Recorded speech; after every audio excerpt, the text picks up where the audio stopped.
Thank you very much.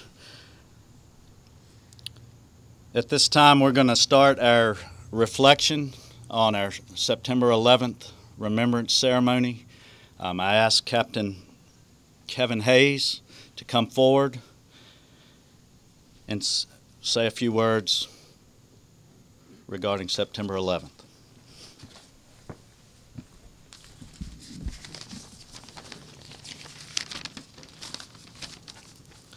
September 11th, 2001. On a beautiful, clear morning, firefighters in New York and Virginia became forever connected. At first by tragedy, and later by brotherhood. At 8:46 a.m., American Airlines Flight 11 slammed into the North Tower of the World Trade Center. At 9:03 a.m., while firefighters from the FDNY were in the midst of the largest search and rescue mission in the department's history, Flight 175 crashed into the South Tower. While our focus was on New York, at 9:37 a.m., Flight 77 crashed into the western facade of the Pentagon in Arlington, Virginia. In the coming days after the initial shock of the attacks, firefighters of the FDNY settled into the daily routine of the bucket brigades. Debris removed by firefighters and volunteers, passing 5-gallon buckets from the pile to areas where they could be probed for evidence and remains. Steelworkers were called in to assist with 200,000 tons of steel. As the media picture circled the globe, it was the images of the jagged steel protruding from the pile that began to represent what remained. These images of the twisted beams gave us a glimpse into the enormous forces the FDNY were up against.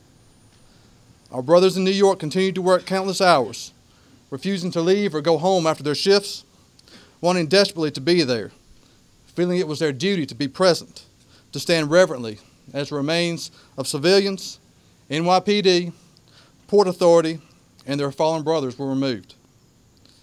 In the days that followed, the FDNY did something unheard of, something firefighters rarely do. They called for help. Working through the International Association of Firefighters, state associations contacted the locals, looking for firefighters who could travel to New York and assist with logistical support operations. Danville sent rotations of firefighters to help. Those who were not able to assist in New York were able to fill in and cover shifts for those who had gone.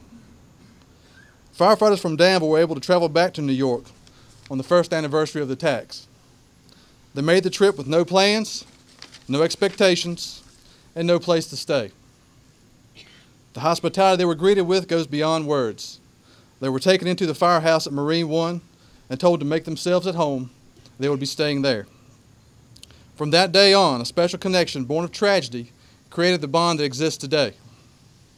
As a token of that bond, members of the FDNY and Marine 1 gave this piece of steel to our community.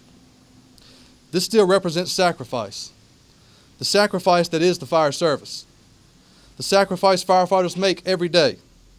Firefighters sacrifice time, time with their friends, time with their families, children's birthday parties, ball games, dance recitals, anniversaries. Firefighters sacrifice health and wealth, and as the case of 343 of our brothers on that day, firefighters sacrificed their lives in the performance of their duties. This steel represents strength.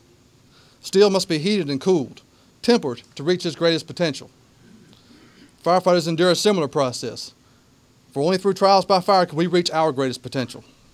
The brotherhood of the fire service exists because we endure those trials together.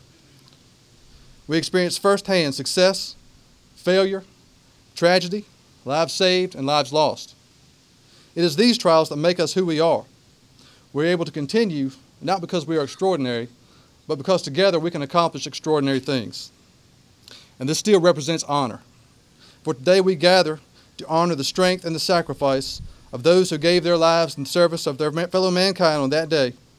We honor those whose strength and sacrifice was given on distant battlefields since that day. And we honor those who continue to serve their communities in the fire service and in defense of this great nation. It is with their memory and honor that we dedicate this memorial. Thank you.